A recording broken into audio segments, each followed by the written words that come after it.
안녕하세요, 이호석입니다. 오늘은 시작하기 전에 제가 한 가지 공지사항이 있는데요.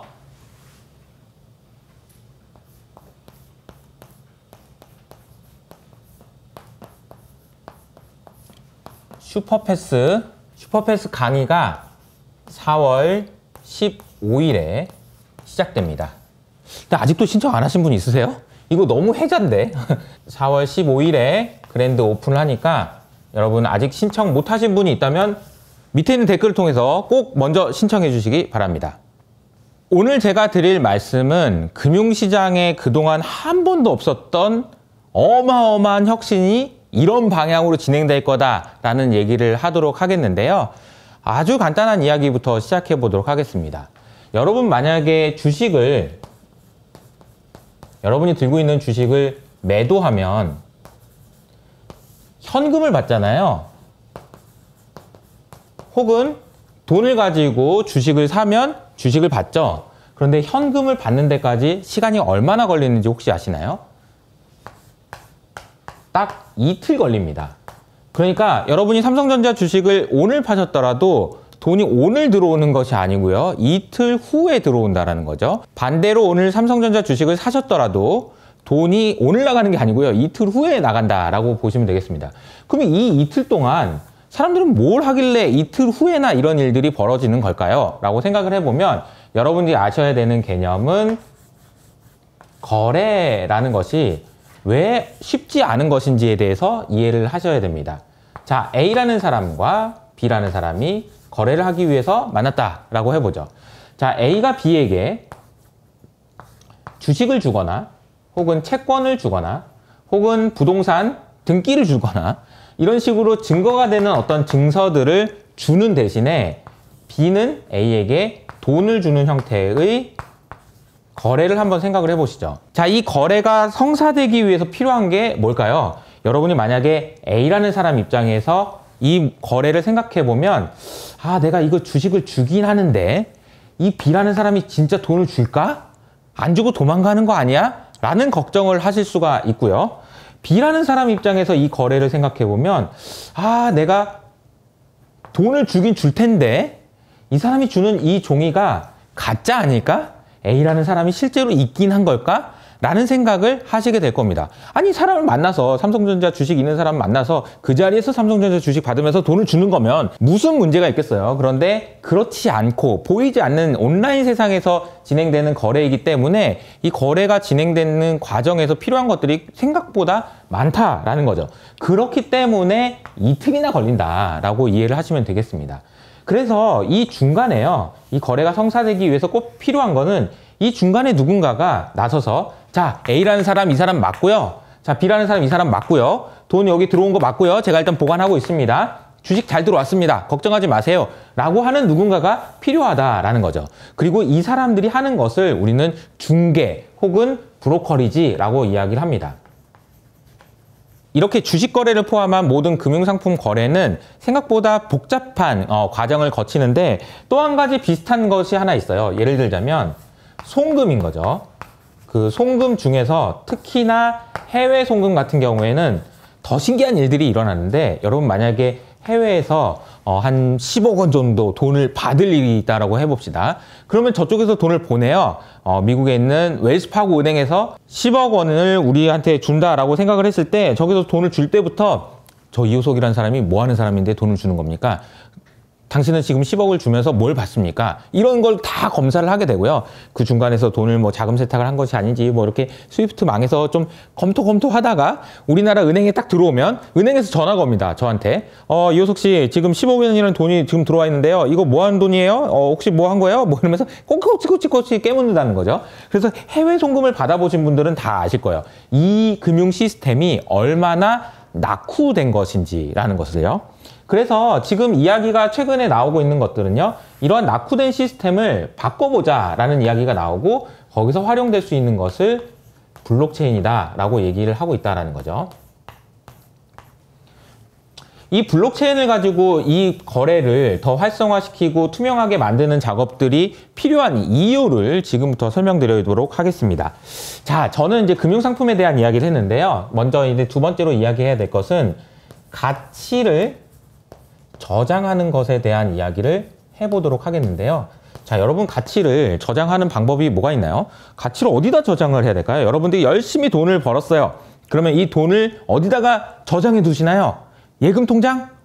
금융상품이죠. 혹은 주식, 채권, 집 이런 것들이 모두 가치를 저장하는 방법이라고 볼 수 있는데 가치를 저장을 그러니까 어디다 하고 있는 거냐면요. 여러분은 자산, 즉 내 것이라는 것이 확실한 어떤 것에다가 저장해 놓는다라는 개념이고요. 이 저장해 놓는다라는 개념은 결국은 매수한다, 매도한다, 즉 거래하는 것을 통해서 진행이 되는데 이 거래하는 것이 금융시장에서 너무 어렵다 보니까 이것을 블록체인을 통해서 투명하고 깔끔하게 해주면은 가치 저장이 잘 된다. 이렇게 이해를 하시면 되겠습니다.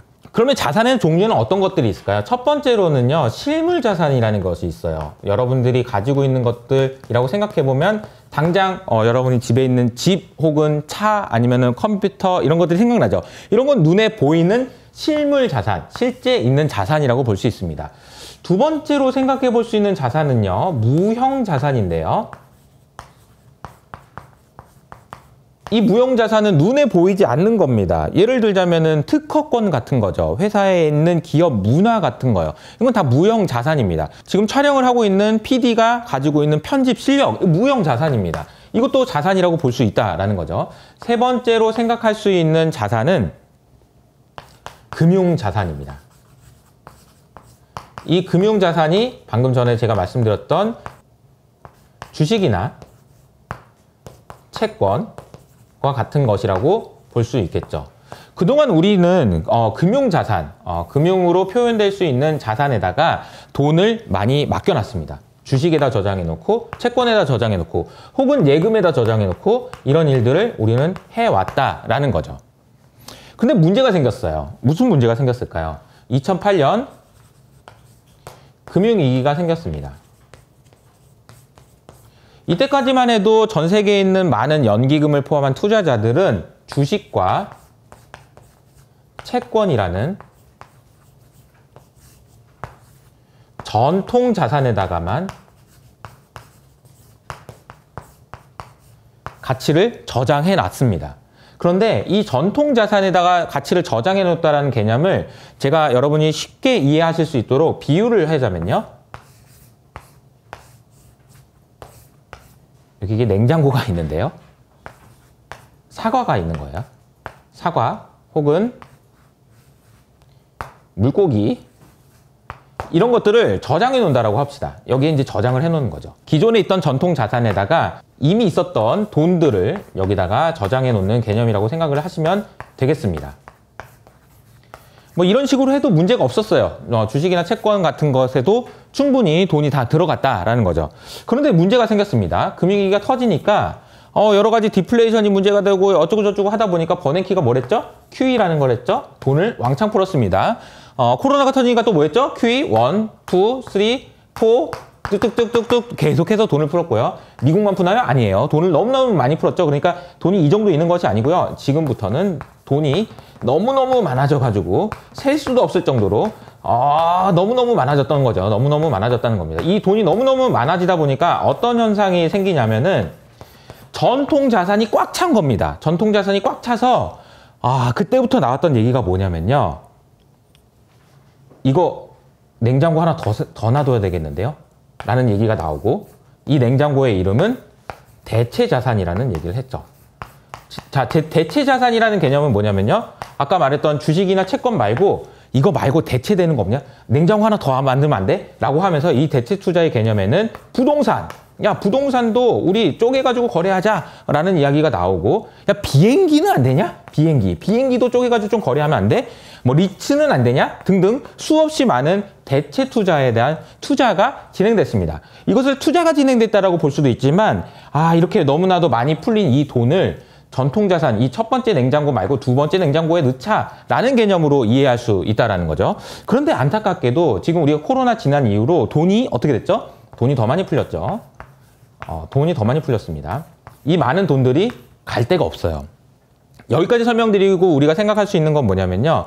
아, 이 금융자산의 범위를 좀 넓혀야 될 것 같은데? 라는 생각을 하게 되고, 야, 이게 무형자산, 그리고 그동안 거래되지 않았던 실물자산, 이런 것들도 합쳐가지고 블록체인에다가 올리면 쉽게 거래가 돼서 우리가 저장할 수 있지 않을까? 라는 생각을 하게 되는 것이고요.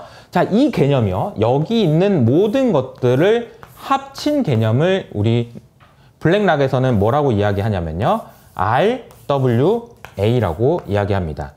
리얼 월드 에셋이라고 읽고 세상에 있는 모든 자산, 네가 생각할 수 있는 모든 자산을 거래될 수 있게 만들고 이것에다 저장할 수 있도록 냉장고 하나 더 만들자 라고 한 거라고 이해하시면 되겠습니다. 제가 오늘 설명드린 것은 이렇게 어렵고 복잡한 기존의 낙후된 금융 시스템이 블록체인을 통해서 어떤 식으로 변화될 수 있는지, 그리고 이 변화를 만드는 것은 블랙락이 왜 이런 변화를 만들려고 하는 것인지에 대한 배경 설명을 드린 거라고 생각하시면 됩니다. 중요한 핵심은 돈이 엄청나게 많아졌다는 것이고 저장할 수 있는 냉장고가 부족해서 대체 투자가 아니고 아예 싹 다 네가 생각할 수 있는 모든 것들, 무형자산이고 뭐고 모든 것들을 다 블록체인에 올려서 거래하도록 만들자라는 이야기라고 보시면 되겠습니다. 자, 여기까지 하고 나서 그럼 나는 뭐 해야 되냐라고 생각하실 수 있는데요. 아마도 이렇게 변화되는 세상은 기존에 가지고 있었던 헤게머니를 들고 있던 많은 기업들이나 국가기관들에서 반대가 클 거기 때문에 쉽게 일어나는 일은 아닐 거예요. 하지만 중요한 거는 이 블록체인 기술이라는 것이 워낙 좋은 기술이고 우월한 기술이기 때문에, 그리고 블랙락에서 이것을 엄청 강하게 추진할 것이기 때문에 저는 이 방향으로 언젠가는 갈 거다라고 생각하고, 제가 오늘 이 말씀을 드린 중요한 이유는요. 우리가 잘 알고 있는 비트코인 ETF를요.